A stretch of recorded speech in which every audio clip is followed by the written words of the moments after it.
Welcome students. Class 11th BST के इस session में सेकंड पार्ट में हम डिस्कस करेंगे कैरेक्टरिस्टिक्स ऑफ बिजनेस। बिजनेस के कैरेक्टरिस्टिक्स या फिर फीचर्स ऑफ बिजनेस जो हम यहाँ पे पढ़ेंगे। प्रीवियस वीडियो में मैंने डिस्कस करा था डेफिनेशन ऑफ बिजनेस के बारे में और मीनिंग ऑफ बिजनेस के बारे में।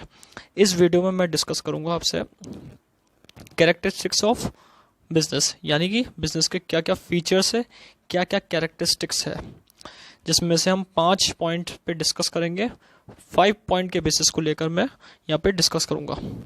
फर्स्ट पॉइंट है इकोनॉमिक एक्टिविटी, सेकंड पॉइंट है प्रोडक्शन और procurement of goods and services, third point है सेल और exchange of goods and services, fourth point है profit earning and fifth point है dealings of goods and services on a regular basis.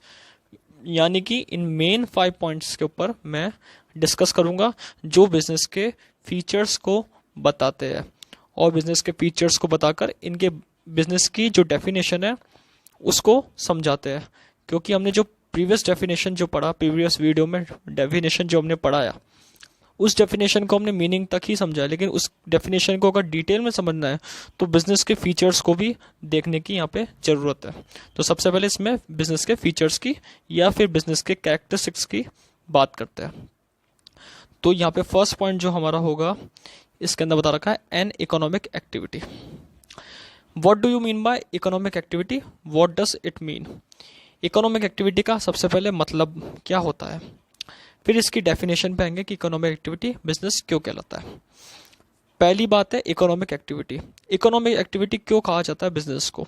इसका reason ये है कि अगर बिजनेस को इकोनॉमिक एक्टिविटी कहा जाता है तो क्यों कहा जाता है, क्योंकि बिजनेस करके हम मनी अर्न करते हैं।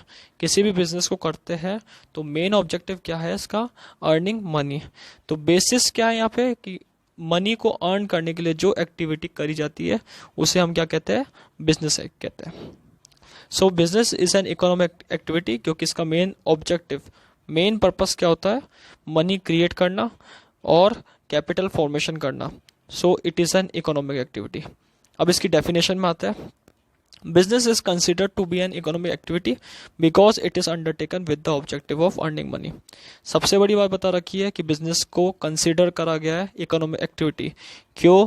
क्योंकि इसके अंदर मनी का ऑब्जेक्टिव लेकर एक्टिविटी करी जाती है, यानी कि मनी को अर्न करना, प्रॉफिट को अर्न करने के ऑब्जेक्टिव को लेकर एक्टिविटी करी जाती है। This activity be undertaken on small and individual level. ये एक्टिविटी किस बेसिस पे अंडरटेकन होती है, स्मॉल बेसिस पे या फिर इंडिविजुअल लेवल, या तो खुद के स्मॉल बेसिस पे, इंडिविजुअल लेवल या खुद के बेसिस पे, या फिर नेचर कैसा भी हो बिजनेस का, उस तरीके से एक्टिविटी डन करी जाती है। इसका एक एग्जांपल है, फॉर एग्जांपल रेस्टोरेंट में जो फूड बनता है उसके मनी चार्ज किए जाते हैं। वो फूड बनाने के बाद आपको कस्टमर को दिया जाता है और उससे मनी चार्ज करा जाता है। तो जो रेस्टोरेंट में बनाने खाना बनाया गया है वो कौन सी एक्टिविटी है, इकोनॉमिक एक्टिविटी, क्योंकि उसमें मनी ऑब्जेक्टिव है अर्न करना। सेकंड पॉइंट जो मैंने बताया था आपको कि नॉन इकोनॉमिक एक्टिविटी क्या है। नॉन इकोनॉमिक एक्टिविटी ऐसी एक्टिविटी जिसमें मनी अर्न नहीं करते हैं, जिसमें बिजनेस इंक्लूड नहीं होता। For example cooking food in home, घर पे खाना बनाया गया है, वो नॉन इकोनॉमिक एक्टिविटी है। क्यों? क्योंकि उसके अंदर हम मनी अर्न नहीं कर रहे। तो ये दो बातें इसके अंदर समझाई गई है कि इकोनॉमिक एक्टिविटी बिजनेस को क्यों कहा जाता है। तो पहला पॉइंट हमारा कंप्लीट होता है, business is an economic activity. Second point बताया गया प्रोडक्शन और procurement of goods and services. सबसे पहले इसका मीनिंग समझ लेते हैं कि प्रोडक्शन क्यों करा जाता है और प्रोक्योरमेंट ऑफ गुड्स सर्विसेज क्यों करा जाता है। प्रोडक्शन मतलब बनाना और प्रोक्योर करना, बनाकर उसको फिर प्रोड्यूसर से ट्रांसफ़र करना कंज्यूमर तक। ये चीज़ें है प्रोडक्शन और प्रोक्योरमेंट। और किसका करा जाता है यहाँ पे, गुड्स और सर्विसेज का। गुड्स को बना के और सर्विस को डील करके यहाँ पे ट्रांसफ़र करा जाता है कंज्यूमर तक। फर्स्ट पॉइंट इसमें बताया गया है, every business enterprise either manufactures the goods it deal और acquire them for producer.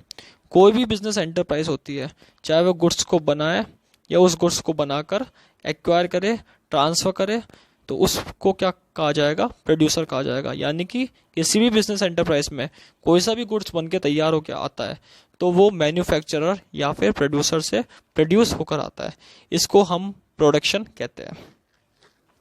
Second point कहा गया है गुड्स में consist of consumable item of daily use such as sugar, ghee, pen, notebook etcetera.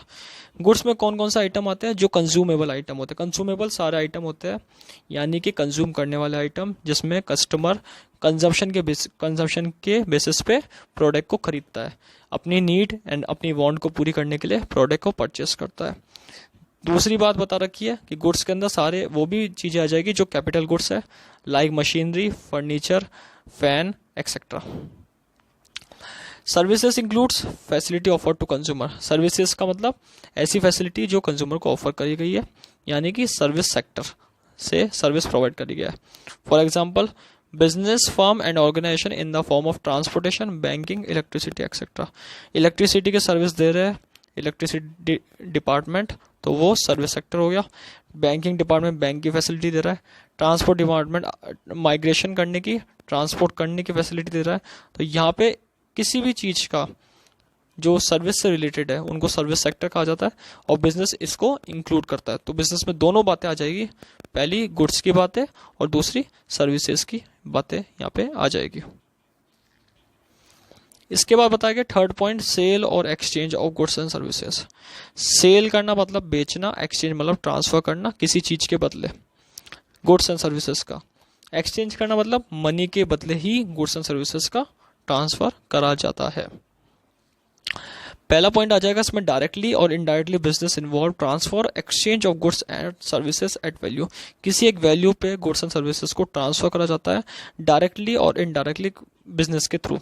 Directly यानी कि कस्टमर के सामने customer को ही चीज़ ट्रांसफर करी जाती है कमोडिटी, और इनडायरेक्टली मतलब किसी पर्सन के थ्रू आप बिजनेस करवाते हो, मिडिलमैन के थ्रू, सेल्समैन के थ्रू कस्टमर को ट्रांसफर करा जाता है। गुड्स एंड सर्विसेज का एक्सचेंज करा जाता है एक वैल्यू में, जो वैल्यू मनी के अंदर मेजर होती है, यानी कि किसी एक कमोडिटी के अंदर मेजर होती है, उस वैल्यू पे सर्विसेज और गुड्स को ट्रांसफर करा जाता है। If goods are produced and not purpose for sale, then they are not called business activity. अगर गुड्स बनाया गया है और सेल के लिए नहीं है वो गुड, तो वो बिजनेस एक्टिविटी में इंक्लूड नहीं होगा।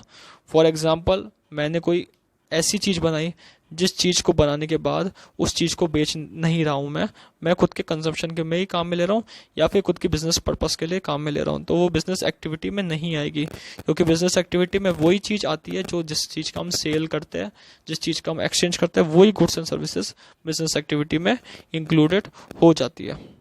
तो थर्ड पॉइंट जो हमारा कंप्लीट होता है सेल और exchange of goods and services. Fourth point है major profit earning. Profit earning सबसे बड़ा ऑब्जेक्टिव है बिजनेस का। गेन अर्न करना अलग बात होती है, प्रॉफिट अर्न करना अलग बात होती है। प्रॉफिट अर्न करना हमेशा बिजनेस एक्टिविटी से ही इंक्लूडेड रहता है।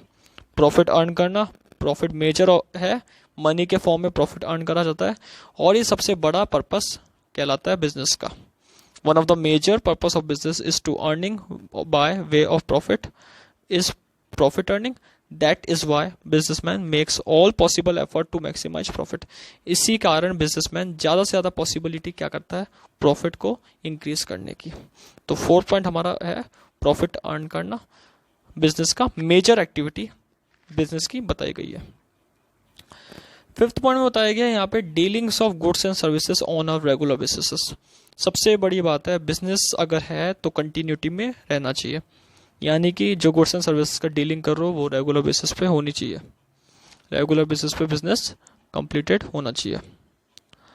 Business involve dealing of goods and services on regular basis for objective of earning profit. Single transaction of sales and purchase are constitute.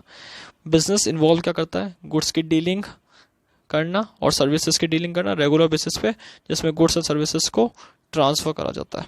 Second point objective क्या है, profit earn करना। Single transaction of sales and purchase are constitute.